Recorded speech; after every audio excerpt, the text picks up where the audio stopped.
I know you've addressed this on your show. Quincy has his own show on YouTube as well. Google Quincy Carrier. What did we learn from the Browns' joint practices? Yeah, that was an interesting one, right? We learned that some reporters from the Eagles might be having a hard time seeing things objectively. But we've also learned that if there's some things to be concerned about with this team, right? Penalties still popping up. Don't like that. They were not a penalized team in 2020.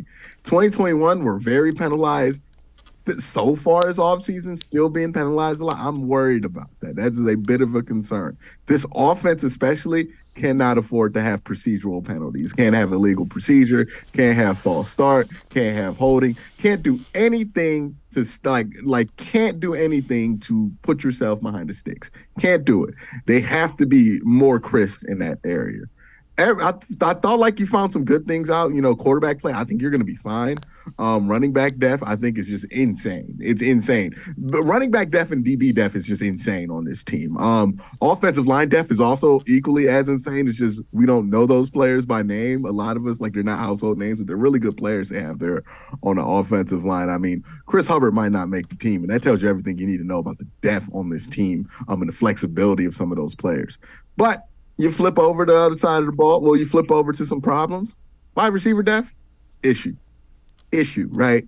It is a issue. You are a couple snaps away from running out Anthony Schwartz and David Bell, or David Bell and Anthony. It is a combination of wide receivers that I am not comfortable with right now, and that is an issue, right? And even if Amari Cooper is out there, he's only one man.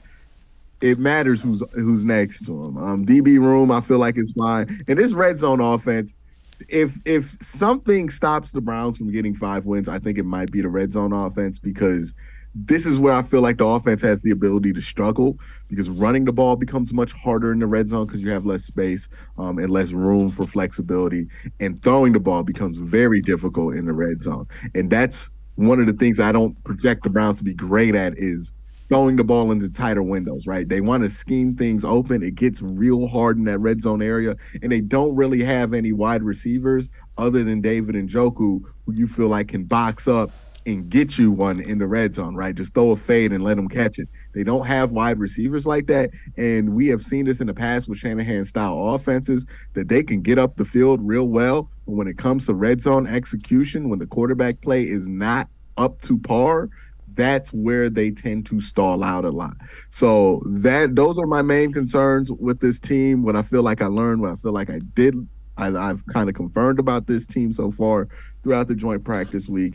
It's going to be a good team. And we're talking about second level issues here, right? Back in the day, we used to be like, man, well, the Browns can't block, they can't run. We would talk about all the things they can't do. Now we're talking about the things that they might not be doing at an elite level and how they can overcome that to become a good team. So here's a question for you and a thought along those lines. Red zone, I agree with you. They got to get a little different. So 2 backs. The other thing I think that you can do is use Harrison Bryant or David Njoku and split them out. If you use Bryant out of, split him out wide, he's a bigger body who has the ability to use his body like Njoku. I like 2 backs. Hunt is really good in the red zone. So those are my thoughts on how to improve your red zone efficiency with Jacoby Brissett. Yeah, and it's possible too. Baker Mayfield's not like the greatest quarterback in the world. He has a pretty good red zone touchdown to interception ratio.